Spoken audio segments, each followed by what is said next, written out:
The Hollywood Casino 400 at Kansas elimination race. Whew.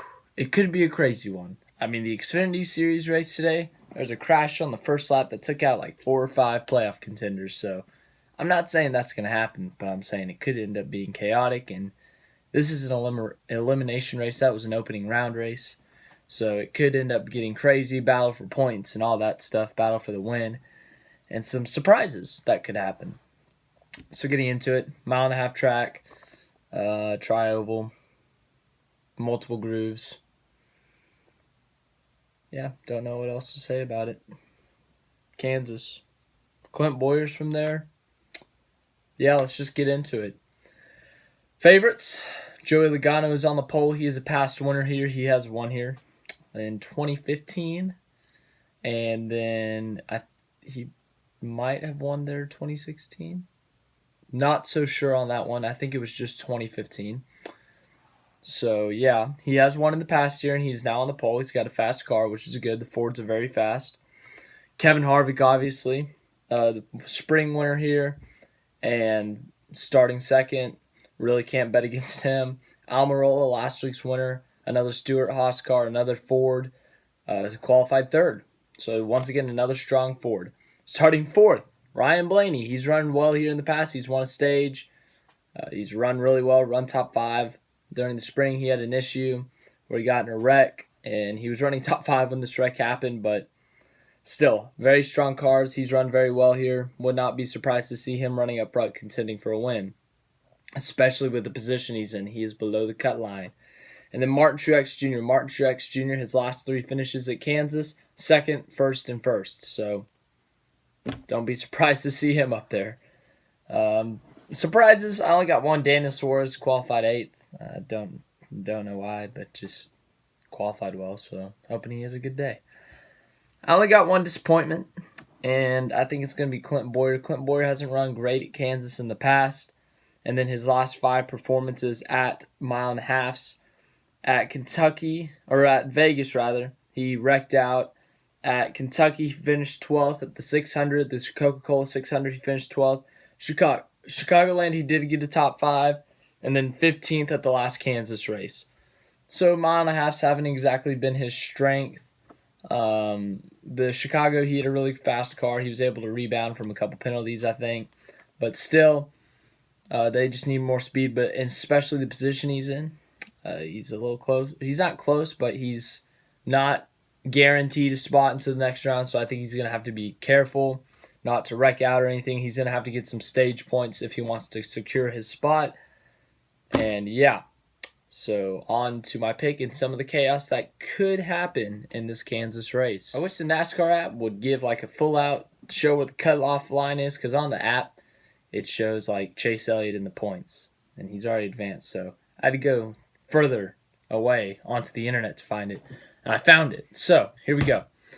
Kevin Harvick, big points gap, like 63 points. Kyle Busch with 49-point gap. They're fine. They're in. They're basically in, unless Harvick's in for sure. Kyle Busch, unless he crashes out lap 1 and a bunch of other stuff happens, they're basically in. I'd even consider Logano safe, 39 points above the cutoff. He's pretty safe. He just has to run decent, get some stage points at the beginning, and he'll be fine. Kurt Busch, 30 points. He's fairly safe unless something chaotic happens, as I said. And then Boyer, if he has to have a good day, he has to have a solid run, and same with Truex. I think Truex will run the top 5, honestly, all day. He'll get a lot of stage points. I am a little bit concerned about Boyer, though. Let me check where he qualified real quick, and then I will get you updated. But Boyer, I'm just concerned about, just as I was talking about his last few performances. The top 5 at Chicago was really good for them, I think. And then the 12th place finishes at Kentucky and Charlotte, and then the 15th at Kansas are just a little bit concerning for me. They didn't have the speed in the car. They weren't able to run up front. So I think that's a little bit concerning. Boyer is starting 14th on Sunday, and Truex is starting 12th. I think Truex will get up to the front. I think he'll be running up there all day. I think he'll get a lot of stage points out of it.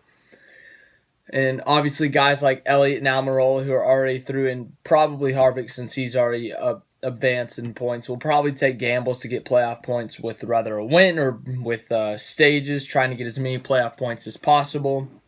And then Keselowski is 18 below the cutoff, Blaney 22, Larson 36 after the points penalty, and then Bowman, who is 68. Bowman, there's no mathematical way that he can point his way in. He has to win. So he's gonna be he's gonna be aggressive, and then Greg Ives will be aggressive from the pit box, making calls. Same with Larson. I think he has to win to get in. Blaney, I think he's basically in the same situation. He doesn't have to win. He can make it in by points. It would involve someone having to crash, and he would have to beat out his teammate Keselowski on points.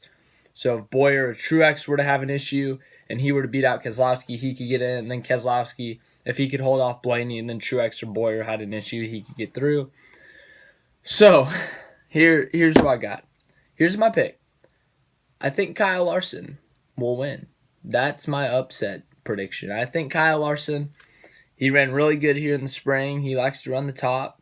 He ran very well in the Chicagoland race, which is a very similar racetrack, very similar shape, grooves, style, everything. So I think Larson will run very well this weekend. I think he qualified terribly. He qualified like 27th. He crashed in practice. He's starting in the back. So much adversity has happened to him this week. Like, started off, he came in with a 26-point gap, and then he got a 10-point penalty slap. Now he's 36 behind, and then he crashed in practice, and he has to start in the back.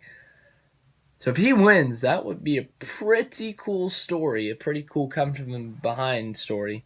But I got Larson winning. That would shuffle things up, because if he were to win, that would bump Truex, one of the big three, out. But I think that Truex will outrun Bowyer. I think he'll outpoint him, get more stage points, and then end up beating him in the finishing results. So Truex would advance in points.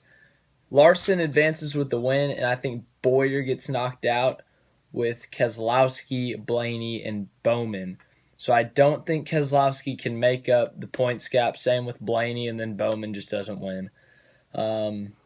I think there's going to be a lot of chaos if someone like Larson, or Bowman wins, that it'll mess a lot of things up in the playoff standings. So I think some of these guys, like Bowyer and Truex, they got to be fighting. They got to get as many points as possible if they want to advance. Got to beat each other. They got to get up to 7th, because if you're in 7th, no one can bump you out, because only one guy can win.